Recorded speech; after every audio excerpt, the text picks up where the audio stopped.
Hi guys, welcome back to the new blog. कैसे हैं आप लोग? होप आप सब बहुत अच्छे होंगे और हम भी अच्छे हैं। सो गाइस, आज है गौ अष्टमी। तो आज के दिन है ना गाय की पूजा की जाती है। तो मैं और मम्मी भाभी जा रहे हैं वहीं। तो आपको भी ले चलते हैं और दिखाते हैं। गौ अष्टमी की हार्दिक शुभकामनाएं। तो अभी हम जा रहे हैं गाय की पूजा करने के लिए और आप लोगों को भी ले चलते हैं, दिखाते हैं।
मैया की लारी कृष्ण कन्हैया की भारती धेनु मैया की लारी कृष्ण कन्हैया की मात पिता तुम मेरी क्षीर सिंधु जाया मैया क्षीर सिंधु जाया पाप ताप भवतारिणी जीवन दान देवैया की आरती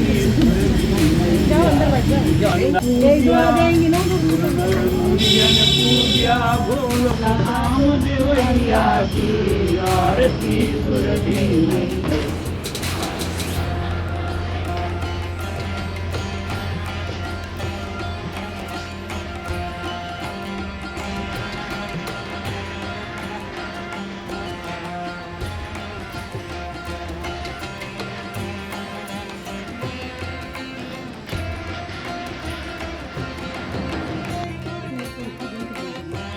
मम्मी कह रही मैं गिनती भूल जाऊंगी। मम्मी है ना ये बत्तियां बना रही हैं, क्योंकि ये बत्तियां जो है ना ये 365 बनेंगी, मतलब कि रोज़ की एक बत्ती।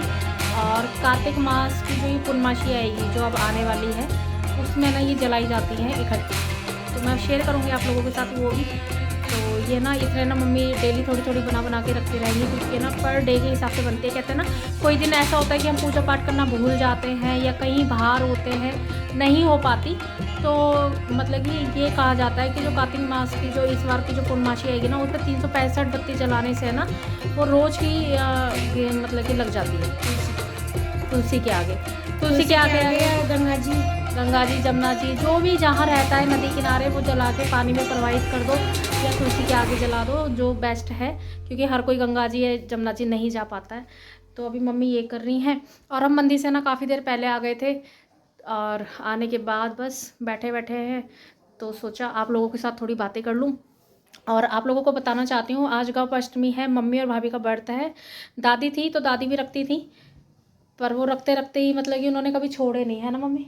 मेरी दादी दोनों मतलब कि ये रही ऊपर, इन दोनों ने ना कभी कोई व्रत नहीं छोड़ा। जब भी ये मतलब कि चली गई ना, सारे के सारे व्रत कभी नहीं छोड़े उन्होंने, सारे व्रत करती थी।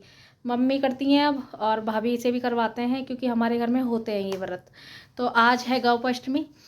तो गौअष्टमी वाले दिन है ना किशन भगवान ने गैया चराई थी और उनकी है ना बहुत इच्छा थी। जब वो छोटे से थे ना तो वो है ना जो क्या बछड़े चला लेते थे, तो उनकी इच्छा थी, उनको हट थी कि अब मुझे गैया चरानी है। तो माता यशोदा से उन्होंने कहा कि मुझे गैया चराने दो, तो उन्होंने बोला कि नहीं अभी तुम बहुत छोटे हो, अपने बाबा से पूछो। तो वो जाते हैं नंद बाबा के पास। तो नंद बाबा बोलते हैं कि ऐसे गैया नहीं चरा पाओगे, उसके लिए ना मुहूर्त निकालना पड़ेगा, तो तुम पंडित जी को बुला लो, उनसे मुहूर्त निकलवाएंगे तो फिर तुम गैया चरा लेना। तो वो पंडित जी के पास जाते हैं किशन जी, और पंडित जी से बोलते हैं कि अगर आपने ना आज का मुहूर्त निकाला तो मैं अपने हाथों से आपको माखन खिलाऊंगा। तो पंडित जी भी है ना इस बात को सोच के कि भगवान के हाथ से मुझे माखन मिलेगा, तो वो चल देते हैं नंद बाबा के यहाँ, और जो भी उनका पतरा वगैरह होता है देखने बैठ जाते हैं बड़े गंभीर होके। तो नंद बाबा बोलते हैं कि इतने गंभीर होके आप क्या देख रहे हो पंडित जी, कब का मुहूर्त निकल रहा है। तो पंडित जी के मन में ना ये बात चलती रहती है कि भगवान के हाथों मुझे माखन खाने का मौका मिलेगा, मैं क्या करूं। तो वो नंद बाबा से बोलते हैं कि है ना गैया चराने का मौका आज का ही है, मुहूर्त जो है, अगर आज नहीं चलाते किशन जी गैया तो अगले 1 साल तक वो गाय नहीं चराएंगे। तो ये सुनकर किशन भगवान जी बहुत खुश हो जाते हैं, और नंद बाबा बोलते हैं किशन जी से कि चलो लल्ला आज का मुहूर्त है तो तुम गैया चरा सकते हो। उससे पहले ना वो बछिया चलाते थे, जैसे कि छोटे छोटे से थे तो उनको ना बछिया दे देते थे कि हाँ बछियाओं के साथ खेल लो, चले जाओ घुमा लो, पर उन्होंने हट कर ली थी गाय चराने के लिए। और आज के दिन से फिर उनकी जब भगवान ने कोई चीज़ सोच ली है तो उसके लिए कोई मुहूर्त वगैरह नहीं देखा जाता, हर दिन शुभ होता है।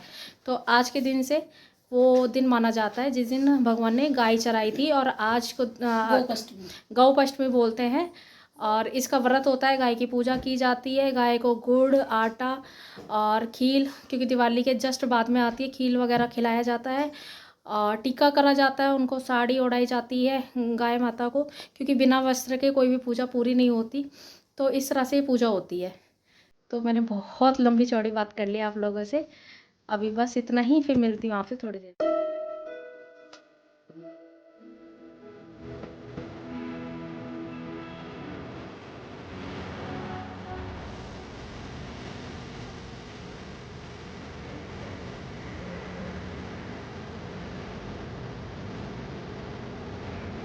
यार आज है ना भाभी और मम्मी का बर्थडे, जैसे कि मैंने आपको बताया था।